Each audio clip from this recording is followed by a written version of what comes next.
Mtazamaji, tuendelee kutazama mambo mbalimbali ambayo yanaendelea hapa nchini.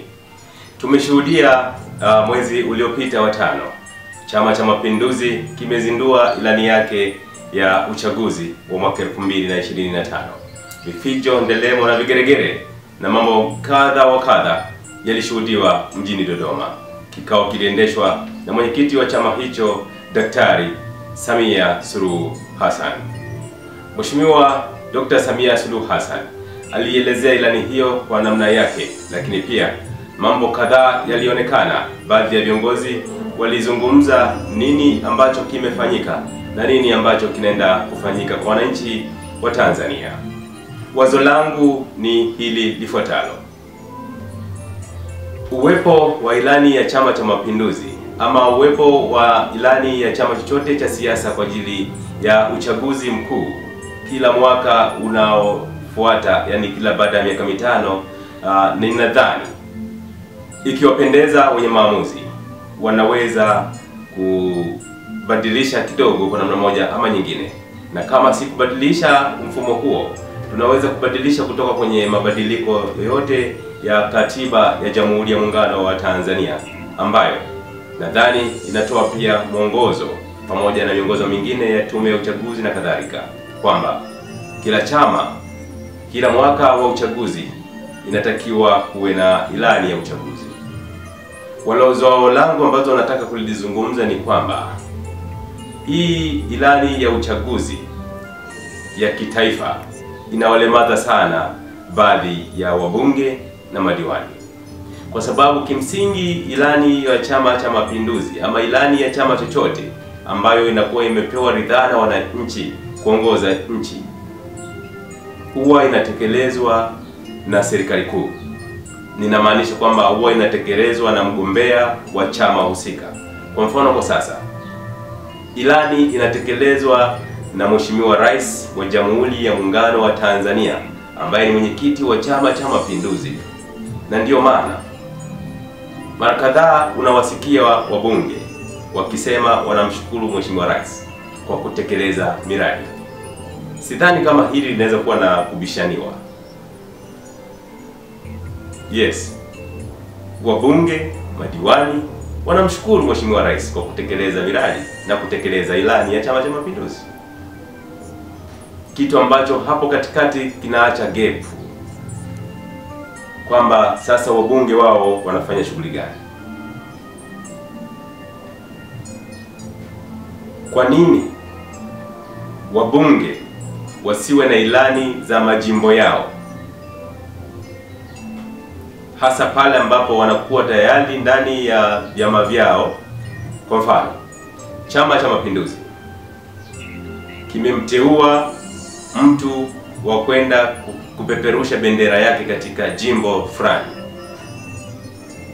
Kwa nini katika jimbo hilo la Mbalizi mgombea wa jimbo la Mbalizi ambaye ni Gordon Frank Karulunga Moipungu asitengeneze ilani yake katika eneo hilo ambalo anaenda kutengeneza ama kuliongoza, badala ya sasa kuendelea kujibanza tu? Watu wanajibanza tu kwenye ilani ambayo ni kubwa, ilani ambayo inatekelezwa na Mheshimiwa Rais, ambayo inatekelezwa na mwenyekiti wa Chama cha Mapinduzi. Hili ni wazo langu la kwanza, kwamba ni muhimu sasa, ikiwapendeza, kila jimbo, kila kata kukawa na ilani yake, ili kurahisisha maendeleo kuenda kwa kasi zaidi kuliko sasa. Sisemi kwamba kwa sasa maendeleo haendi kwa kasi, hapana. Maendeleo yanaenda kwa kasi, lakini ipo haja mbunge, mgombea ubunge, mgombea udiwani awe na ilani yake, awe na vipaumbele vyake vya kuvitekeleza bila kujibanza katika utekelezaji wa ilani ya Chama cha Mapinduzi, ambayo kila siku mawio na machweo, jua na mvua, vumbi na pasipokuwa vumbi, upepo na pasipokuwa na upepo, ukungu na pasipokuwa na ukungu, kila mara tunawasikia. Kila mmoja anamshukuru Rais kwa kutekeleza ilani ya Chama cha Mapinduzi. Mbunge umefanya nini? Diwani umefanya nini? Hivyo uwepo wa ilani ya kila jimbo, uwepo wa ilani ya kila kata itakuwa ni muhimu sana na ni rahisi sana kutekeleza mahitaji ya kata husika, kutekeleza mahitaji ya jimbo husika, kuliko jumla wa ilani na kuendelea kusema Mheshimiwa Rais tunamshukuru. Vinginevyo ni shauri kwamba uwepo wa wabunge, uwepo wa madiwani ni kama hauna maana, wanaweza kufutwa tu hawa, kawepo tu Mheshimiwa Rais yuko juu, kwa sababu hata huku chini, hata bunge likivunjwa, serikali ipo, miradi inaendelea kutekelezwa. Baraza la madiwani likivunjwa, serikali ipo katika halmashauri, miradi inaendelea kutekelezwa, wananchi wapo. Najua hili linaweza kuwa kana kwamba likawakwaza baadhi ya watu, lakini huu ni mtazamo wangu na wewe unaweza kutoa mtazamo wako, na usinishitumu mimi, bali ipangue hoja yangu ambayo ninaisema.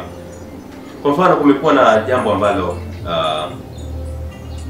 kwangu mimi sio jema sana. Miji haipangiki kwa sababu watu wanasema kwamba hawana budget. Wabunge hawana majibu, madiwani hawana majibu, kwa sababu tayari kuna kasumba ambayo tayari tumekalilishwa kwamba kila kitu anatakiwa kufanya Mheshimiwa Rais. Sisi tunafanya jambo gani? Kuna mahala nimewaambia, mimi nikija kuwa diwani ama nikija kuwa mbunge, nitafanya mambo mengine mengi ambayo hayapo hata kwenye ilani ya Chama cha Mapinduzi, kwa kushirikiana na wananchi. Wananchi hawashirikisheni. Wananchi lazima wafanye shughuli zao zote ambazo pia wajue kabisa hapa ni kwetu.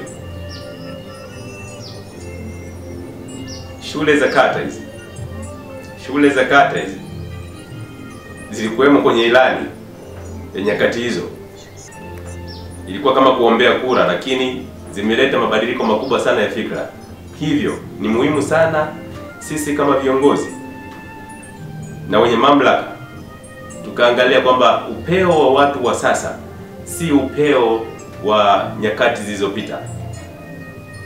Kuna maelfu ya watu wamehitimu vyuo vikuu, vyuo vya kati na vyuo vingine. Kuna watu wamemaliza vidato vya 6, vidato vya 4, darasa la 7. Wanauelewa. Teknolojia ndio hiyo, iko mikononi mwao. Kila kitu wanakijua. Hata vilivyo ofisini, watu wana Google sasa. Wakigoogle tu wanapata taarifa nyingi na wanajifunza mengi kutoka maeneo mbalimbali. Hawajafungwa hawa.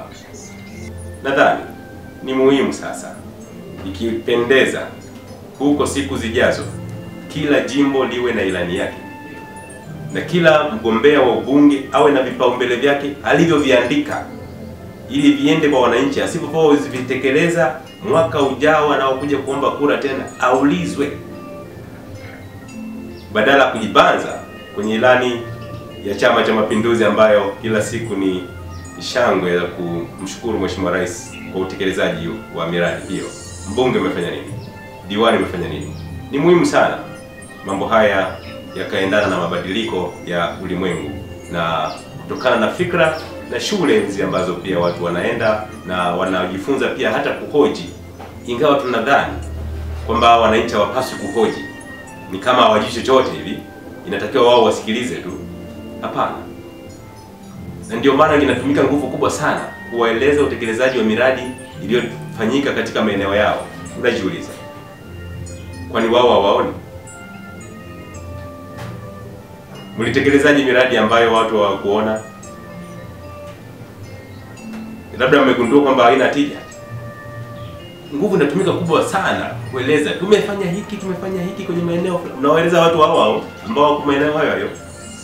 Basi tufanye sisi tujishibishe kwao, ili wao waweze kuona hata kabla sisi hatujawaambia. Ni maoni yangu, lakini nawe pia unaweza kuwa na maoni yako, mtazamaji wangu. Karibu.